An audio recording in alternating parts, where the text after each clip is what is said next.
नमस्कार, HVNN में आपका स्वागत है।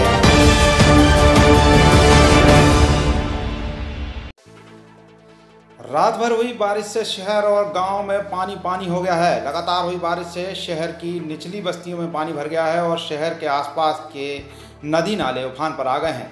इधर पांजरा गांव के घरों में पानी भरने की सूचना मिली है। रात भर हुई भारी बारिश से तवा बांध का जलस्तर भी बढ़ गया है, जिससे बांध के 10 गेट खोले गए हैं। आइए तस्वीरों के माध्यम से आपको दिखाते हैं कि बारिश के बाद शहर और गांव के क्या हाल हैं।